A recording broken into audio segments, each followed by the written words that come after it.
রাস্তার সংস্কারের কাজ চলতেছে। আচ্ছা, যাই হোক, ভাঙা রাস্তায় যত পারেন মোটরসাইকেল কম চালাইবেন, এতে করে দুইটা সুবিধা হবে। একটা হচ্ছে আপনার মেরুদণ্ডটা ভালো থাকবে, আরেকটা হচ্ছে আপনার মোটরসাইকেলের নাড়ি ভুঁড়িগুলো ভালো থাকবে। হ্যাঁ, তো ভাঙা রাস্তায় মোটরসাইকেল চালাতে গেলে সবথেকে বড় সমস্যা যেটা হয় সেটা হলো আপনার ক্লাচ বারবার চাপ দিতে হয়।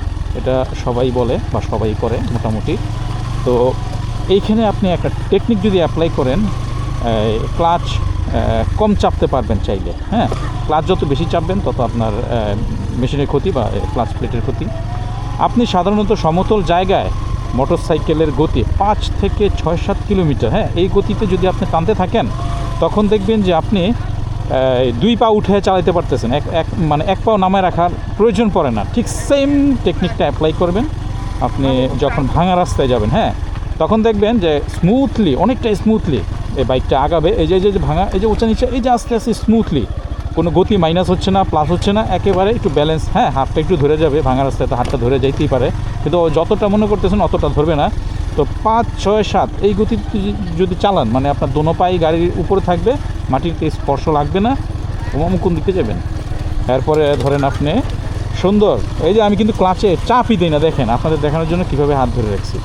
মানে এক হাতে ছাড়লে তো ধরেন কাইতে চিত্তে পড়ে যেতে পারি। হ্যাঁ, যেমন ভাঙা রাস্তা, যতই ঢেউয়ের রাস্তা হোক, যতই ভাঙা রাস্তা হোক, আপনি 1 নাম্বার গিয়ারই টানতে হবে। যদি আপনার জিগজ্যাগ টাইপের ভাঙা হয়, একেবারে গুরর টাইপের, ওইটা আপনি ডানি যান।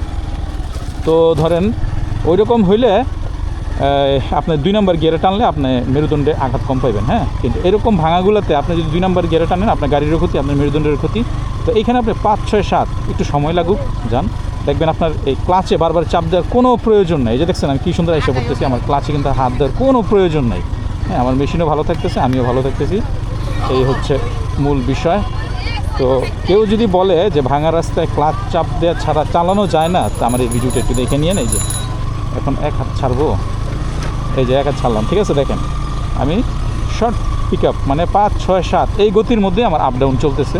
এটা স্বাভাবিক, এটা আপনি কন্টিনিউ করতে পারেন। এই যে দেখছেন, এই যে কাইতে পড়বো ভাঙা রাস্তায়, দেখছেন এই যে আমি কিন্তু এখন চাপ দিন এই ক্লাচে, প্রয়োজনই নেই। আপনি জাস্ট এটা হইলে আর বাইকের অত ক্ষতি হবে না।